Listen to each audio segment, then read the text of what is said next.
அனைவருக்கும் வணக்கம். தெய்வீக பலன்கள் சேனல் சார்பாக தங்களை அன்புடன் வரவேற்கிறோம்.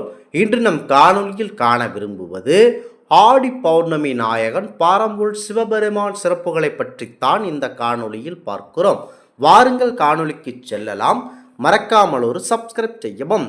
சிவம் இல்லையேல் சக்தி இல்லை, சக்தி இல்லையேல் சிவம் இல்லை, சிவம் சக்தி இல்லை என்றால் இந்த உலக இயக்கமே இல்லை எனும் பாரத புராணம் கூறுகிறது. சிவசக்தி சங்கமத்தால் இந்த உலகம் அனைத்தையும் இயக்குகின்றன. சிவசக்தி தத்துவத்தை உணர்த்தும் புனித தினம்தான் முக்கியத்துவம் புரிந்த ஆடி மாத பௌர்ணமி. அன்று பரமேஸ்வரனுக்கும் பார்வதிக்கும் திருவைபவம் மற்றும் நடத்தப்பட்டது. இது சக்தி தத்துவத்தை உணர்த்துகிறது. இந்த தினத்தில் பார்வதியும் சிவபெருமானையும் மற்றும் ராமன் மற்றும் அனைவரையும் வழிபட வேண்டும்.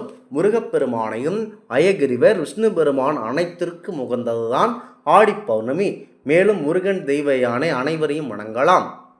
இளைஞர்களும் கன்னிகளும் இந்த தினத்தில் சிவபெருமானையும் முருகப்பெருமானையும் திருமண கோலத்தில் வணங்க வழிபட்டால் திருமணம் ஆகாதவர்களுக்கு விரைவில் திருமணம் நடைபெறும். வேண்டுபவர்களை வேண்டுவதை வழங்கி அருளும் தேவதேவி யாத்திரை இந்த தினத்தில் தேவர்கள் வழிபட்டு விரதம் இருந்த வரம் பெற்றுள்ளனர். திருமகள் மகாவிஷ்ணு திருமார்பில் வீற்றிருக்கும் போற்றினை பெற்றார்கள். அடுத்ததாக அயகிரிவர் மடிவில் மகாலட்சுமி தேவி அமர்ந்தார்கள். பிரம்மன் இந்த விரதத்தை கடைபிடித்துதான் சரஸ்வதி தன் நாவில் வைத்து கொள்ளும் நிலையை அடைந்தார்கள். இந்திரன் இந்திராணியை அடைந்தார்கள் என புராணங்கள் கூறுகின்றன. உமாதேவி தக்கனுக்கு மகளாக பிறந்து வளர்ந்தார்கள். ஆணவத்தால் தான் தக்கன் சிவபெருமானை இகழ்ந்தான். இதனால் வெகுண்டெழுந்த தாட்சாயினியாக குண்டத்தில் வீழ்ந்தார்கள். தக்கனுக்கு மகளாக பிறந்த காரணத்தால் ஏற்பட்ட களங்கத்தை போக்கிக் கொள்வதற்காக பார்வதி என்ற பெயருடன் மலைசன் இமவான் மகளாக தோன்றினார். அப்போது காஞ்சிபுரத்தில் கம்பை ஆற்றில் மணலால் சிவலிங்கம் பிடித்து வைத்து வழிபட்டார்கள். திடீர் ஆற்று வெள்ளம் பெருக்கெடுத்து வந்தது. ஆற்று நீரில் மணலால் செய்த சிவலிங்கம் சிதைந்து விடுமே என்று பதறிய உமையன்னை பார்வதி சிவலிங்கத்தை மார்போடு அணைத்து தழுவினார்கள். அவரது அன்பை பார்த்து வியந்த பரம்பொருள் சிவபெருமான் அங்கு தோன்றி உமையன்னையை திருமணம் செய்து கொண்டார்கள். அந்த தினம் அவ்வளவு சிறப்பு பெற்ற அந்த தினத்தை நிறைவு கூறும் நாள்தான் ஆடி பௌர்ணமியாகும். இந்த நாட்டில் சிவாலயங்களில் திருக்கல்யாணங்கள் விமர்சையாக நடத்தப்படும்.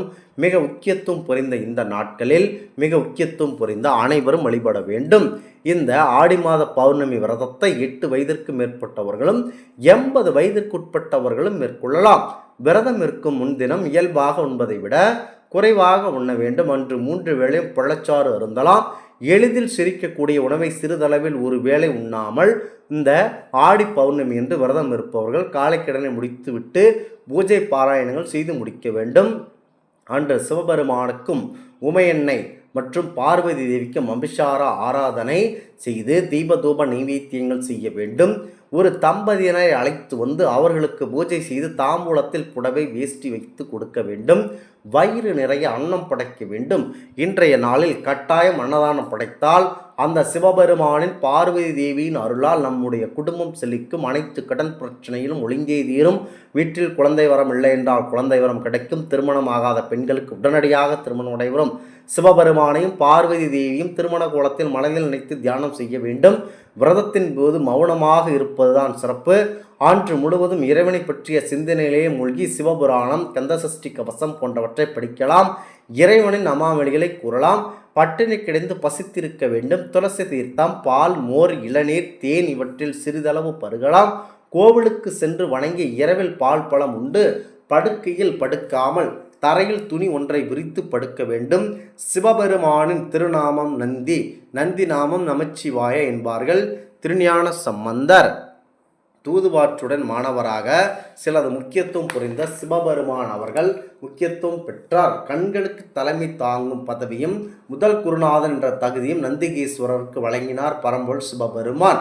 இறைவன் நந்தீஸ்வரருக்கு திருமணம் செய்ய முடிவு செய்தார். அதன்படி திருமலப்பாடியில் வசித்து வந்த வசிஷ்டரின் பேத்தியும் வியாக்க பாரத முனிவரின் மகளுமான சுயசாம்பிகை என்றும் பெண்ணை பேசினார். நந்தீஸ்வரருக்கும் சுயசாம்பிகை பங்குனி மாத புனர்பூச நத்திரத்தில் திருமணப்பாடியில் திருமணத்தில் உழந்த திருமலப்பாடிக்கு நந்தீஸ்வரர் குதிரை வாகனத்திலும் ஐயரப்பர் சமேத அறம் வளர்த்தி நாகி விட்டு வேர் பல்லக்கிலும் செல்லும் நிகழ்ச்சி பெரிதாக நடைபெற்றது. அவ்வளவு பிரசித்தி பெற்ற இந்த தினம் அவர்களை திருமலப்பாடியில் வீற்றிருக்கும் இறைவன் வைத்தியநாதனும் இறைவி சுந்தராம்பியையும் கண்ணாடி பல்லக்கில் மாப்பிள்ளை வீட்டார் எதிர்த்து கொண்டாடினர். அவ்வளவு சிறப்பு பெற்ற இந்த நாட்களில் பரம்பொருள் சிவபெருமானையும் நந்தி தேவரையும் அருகம்புல் சாத்தி வழிபட வேண்டும். பரம்பொருள் சிவபெருமானை வழிபட்டால் அனைத்து கடவுள்களையும் வழிபட்டதற்கு சமமாக இருக்கிறது.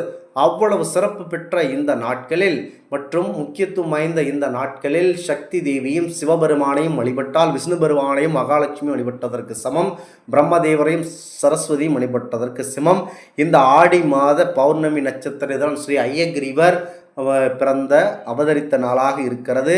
அவர் உச்சி முகர்ந்ததால் வேதங்கள் புனிதமடைந்ததாகவும் கூறப்படுகிறது. மது கேடபரை ஒளித்ததாகவும் இருக்கிறது. இவ்வளவு பிரசித்தி பெற்ற இந்த நாட்களில் சிவபெருமான் விஷ்ணு பெருமான் அனைத்து கடவுள்களையும் வழிபட வேண்டும். முக்கியமாக திருமணத்திற்கு பிறகு மன ரீதியாக துன்பப்படும் பெண்கள் திருச்செந்தூர் சென்று நாளிக்கிணற்றில் நீராடி அதன் பிறகு கடலில் குளிக்க வேண்டும். பின்னர் முருகப்பெருமானை பயபக்தியுடன் வணங்கி அர்ச்சனை செய்ய வேண்டும். கந்தன் அருளால் தீராத நிழல் தீர்ந்து வளமாகும். அடுத்ததாக ஏழீர்களில் உள்ள 7 முனிவார்களாகிய சிலத்தாரசிராமம், திருவையாறு, கவுசிக ஆசிரமம், திருப்பழனம், கௌதமாசிரமம், திருச்சோற்றுத்துறை, வியாசத்திருமம், திருவிழிக்குடி, சத்த பரமாத்திரம், திருக்கண்டியூர், காசி பரமசிவம், திருப்புந்தூர் துர்த்தி, பிறகு முனிவர், திருநெய்த்தியானம் ஆகிய ஆசிரமங்கள் சென்று அவர்களுடன் ஆசி பெறுவதற்காக புதுமண தம்பதிகள் அழைத்து செல்வதே ஏழூர் வளம் வருதலின் நோக்கமாகும். இந்த ஆன்மீக தகவல் உங்களுக்கு பிடித்து இருந்தால் தெய்வீக பலன்கள் சேனலை கண்டிப்பாக சப்ஸ்கிரைப் செய்து கொள்ளவும். மீண்டும் ஒரு நல்லதொரு காணொளியில் உங்களை சந்திக்கிறோம். நன்றி, வணக்கம்.